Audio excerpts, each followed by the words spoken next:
The first hard freeze comes in the night. You lie there and you hear the wind working at the barn, and your mind goes straight to the hens. You picture them huddled in the dark, their combs going black with frost, and in the corner that red heat lamp humming away, the one you half expect to catch the straw one of these nights. Morning comes and you go out dreading it. Cold birds, frozen water, and not one egg in the boxes. It does not have to go that way. The old folks carried their flocks through winters harder than this, with no electricity in the coop at all. No lamp, no bulb, no bill. And their birds came through the spring stronger for it. If you were with me last time, you already know me.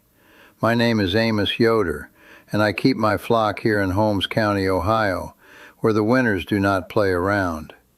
My father wintered hens this way, and his father before him, and not one of them ever ran a wire out to the coop to do it. Today I'm going to show you exactly how we keep a coop through a hard Ohio winter with no electricity, so your hens stay healthy and keep laying when your neighbors have quit. And I'm going to tell you the one thing most folks get exactly backwards. The very thing they do to keep their birds warm is what frostbites their combs and makes them sick. Stay with me, because if you get this one wrong, nothing else you do will matter. I have put the whole of it down, the winter setup step by step, season by season, in a simple guide, and the link for that is below this video. I will not bring it up again. Let us get to the coop. Let me be straight with you first. A chicken is a far tougher creature than the feed store would have you believe. She wears a down coat she grew herself. A healthy hen handles cold down near zero just fine, as long as two things are true. She has to be dry, and she has to be out of the wind. Our whole aim in winter is those two things. Warmth mostly takes care of itself once you have them. So let us talk about that heat lamp, because I want you to take it out of your coop today. Two reasons. The first is fire. Every winter, barns and coops burn to the ground from a lamp that got bumped or went dusty, and the flock burns with them. The second is the bird herself. A hen kept under a lamp never hardens off to the cold. Her body never learns the season, and the night the power goes out, and it always goes out on the coldest night, she has no defense at all, and you lose her. The lamp protects nothing. It only puts your flock in danger and keeps it soft. What we use instead costs you nothing but a little patience. We call it the deep litter. In the fall, you lay down a good few inches of bedding on the coop floor, straw, wood shavings, dry leaves, whatever you have. Then, through the winter, instead of cleaning it all out, you let it build. The droppings fall and mix in, and every week or so you turn it over with a fork and toss down a fresh handful on top. By the deep of winter you have most near a foot of it, and that depth is where the warmth comes from. That bedding, with the droppings worked all through it, begins to compost right there on the floor, the same as the heap behind your garden. And compost makes heat, slow, gentle, steady heat, rising up off the floor of your coop all winter long, for nothing. The birds bed down on a warm floor instead of cold, bare boards. Come spring, you fork it all out onto the garden, the finest fertilizer you will find. You do not clean the coop all winter. You build it up. You will know the litter is working by your nose. It ought to smell of earth, like the floor of the woods after rain. If it ever turns sharp, that bite of ammonia that stings your eyes when you lean in, it has gone too wet. Then you turn it over and fork in dry bedding until it sweetens again. Mind that smell, because it is also your warning, and I will come back to why in a moment. With the floor working for you, the rest is keeping the weather out. Walk around the coop on a windy day and put your hand to the walls down low, at bird height, where they roost and where they nest. Anywhere you feel a draft cutting through, you close it. Stuff it with straw, tack up a board, bank a bale of hay against the outside wall. You want it so a hen on her roost never feels the wind move across her. One more thing about where they sleep. Give them a wide, flat board to roost on, laid flat side up, not a round pole or a thin rail. When a hen settles down on a flat roost, she sits right down over her own feet, and her feathers cover her toes and keep them from the frost. On a narrow perch, her feet are left gripping in the cold air, and that is where you lose toes on a hard night. Now, the one thing you must not get wrong. I promised you this at the start. When folks set out to winter their birds, their instinct is to seal that coop up tight as a drum, every crack closed, every window shut, to hold the warmth in.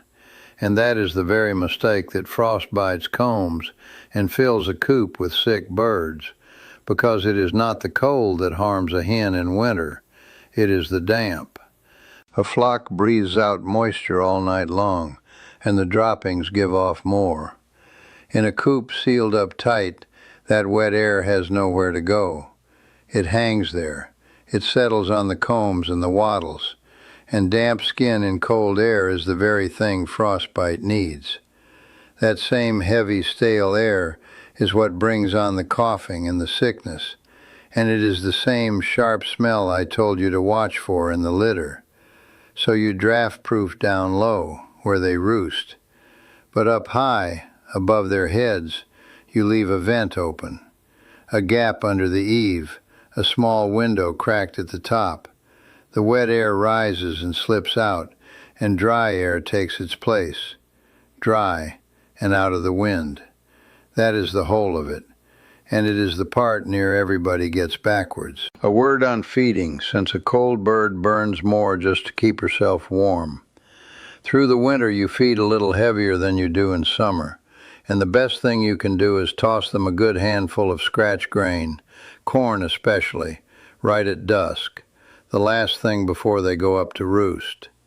Working that grain through the night runs her inside furnace, and a hen with a full crop holds her heat till morning better than any lamp ever could.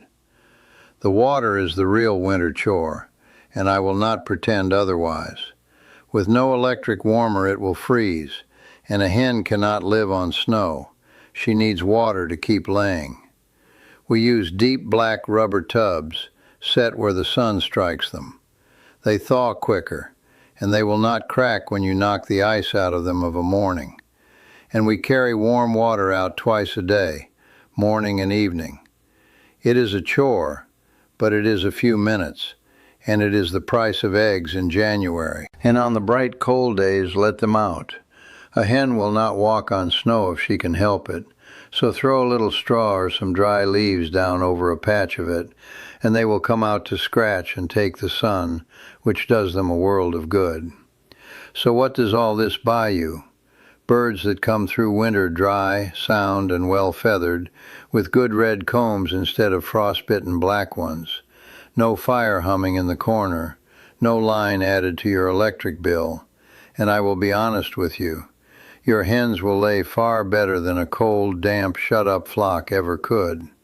I will not tell you they lay like it is June, because as I said last time, under about 14 hours of light a hen naturally slows, and that rest is right and good for her. But a warm, dry floor and a calm coop keep her in far better condition, and a small window facing south, to catch what little sun there is, will keep more eggs coming through the dark months than you would expect. And think a moment on why no one ever told you the simple way. There is no money in a man teaching you to let a pile of bedding and a bird's own warmth heat your coop for nothing. There is a great deal of money in selling you lamps and bulbs and warmers and the power to run them all winter long. The old way asked for a fork and a little patience. The new way comes with a monthly bill and a fire in the corner, and the birds are none the better for it. Most times the old folks were not going without. They simply knew better. So here's what I want you to do before the first hard freeze. Lay down your deep litter now and let it start to build. Walk your coop on a windy day and close the low drafts, but leave that vent open up high. Give them a wide, flat roost. Pull the heat lamp out and set your water where the sun can reach it. Then come down to the comments and tell me, how cold does it get where you are? Did your folks or your grandfolks winter their hens, and how did they manage it? And I am always after a good one, so tell me your trick for keeping the water from freezing. I read every single one. Next time, since we are speaking of the dark months, I will tell you about the one hen that keeps right on filling the basket after every other bird in the yard has quit for the winter. The old breed the big hatcheries quietly stopped selling, and why they did it. Until then, lay your litter, close the low drafts, leave the high vent open, and put that lamp away. That is how the old folks did it, and that is how it is still done in any barn that means to keep its birds through the winter.